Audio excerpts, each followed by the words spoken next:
reporting on these new results and signals coming out of the primaries, including bruising losses for Trump-endorsed candidates, which shows that more GOP voters are already viewing Trump as an ignorable lame duck. It's another primary night in America, folks. Byron Donalds just clinched the Republican nomination. Keep Florida red. Jolly decisively pulling off this Democratic nomination. We are celebrating more than just a primary victory. We are celebrating the return of a resiliency, the renewal of a hope, the belief in each other once again. A big upset. The Democratic Socialist, Angie Nixon, won her party's nomination. This is a major victory for the progressive movement. They look at this movement and they call us extreme. They call us radical. But I think people see through that. Yes, they do. I won't let them define me, and I know you will always know where I stand.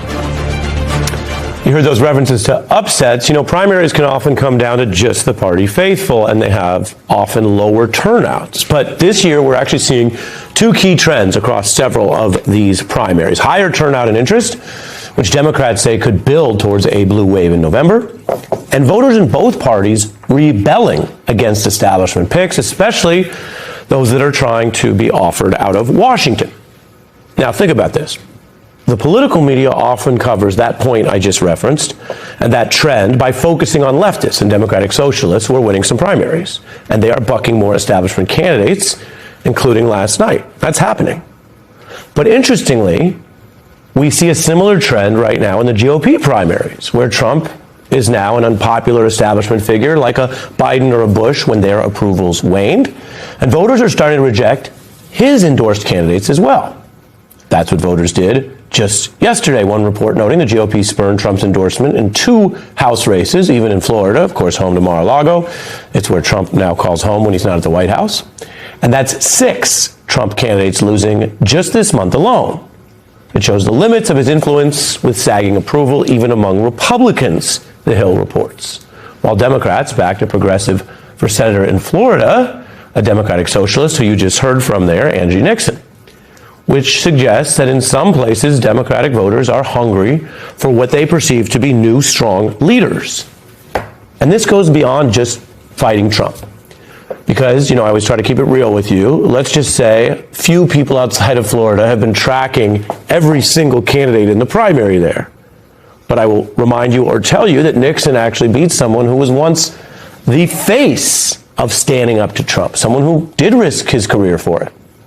She beat veteran and former star Trump impeachment witness, Alexander Vindman. Now, he had the kind of resistance credentials that many Democrats have coveted in past election cycles.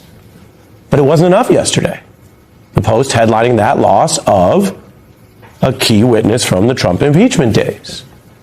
Other outlets declaring that this sort of era of anti-Trump resistance heroes is over. Mind you, the grassroots interest in fighting Trump is high among Democrats, but handing over the keys just to someone who stood up and was sort of a resistance hero, that might be ending. At least that's how one article notice put it. Meanwhile, former Republican Speaker Kevin McCarthy, who was run out of Congress by his party's right flank, warning Republicans today.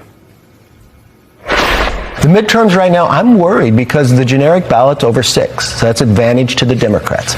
I'm worried that I'm not seeing the clear message from Republicans. What is the plan of why you should stay in the majority? What is your economic plan going forward? What are you touting as the successes that you've had already? I'm worried about certain states. You know, he was a Speaker of the House at one point, but he could just as easily have been a diplomat. Because everything he was just saying was basically Trump failed, Trump sucks, and Republicans who are trying to avoid that have a problem.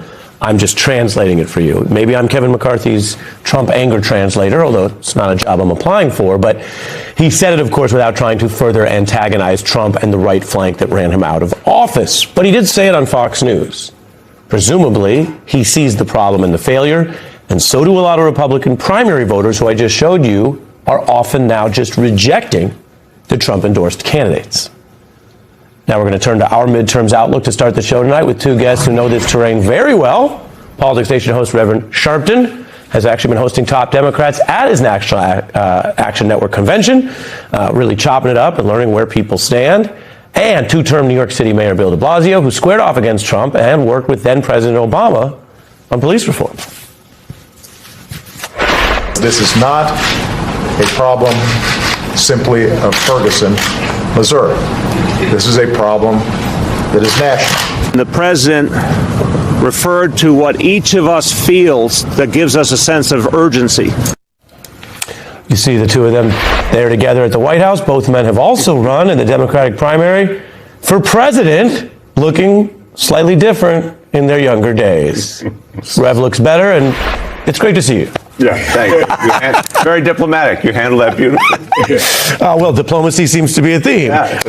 Mayor, we showed you working at that level because you have been in it. Yeah. What do you see in both the warning signs for Republicans and what I mentioned that I think might be different than some of the D.C. narrative, which is both parties are actually sick of business as usual? There's no question. First of all, I want to just tell you, Ari, I have been waiting my entire life looking at those Florida results. I've been waiting my entire life to vote for a candidate named Nixon. Okay. So I'm happy to say I hope she does great. You know? No, look, I think your thesis is right. I think the reality in Florida, that idea of the resistance hero being yesterday's news, yes, and people don't want to hear anti-Trump. They want to hear, how are you going to fix our reality at the kitchen table? What are you going to do? Bring down the price of gas, of health care, raise wages?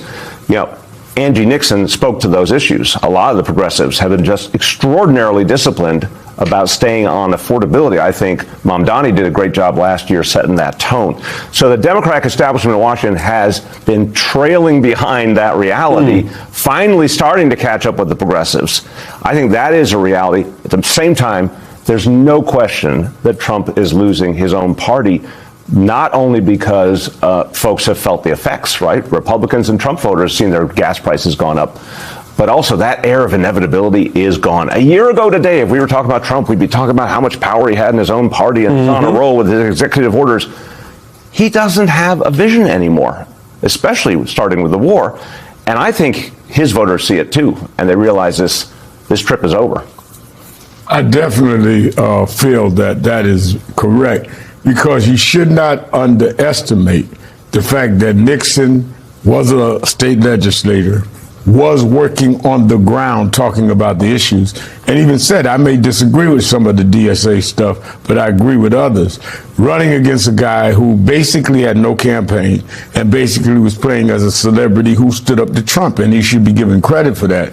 But do you put him in the Senate for that? And I think that's what the candidate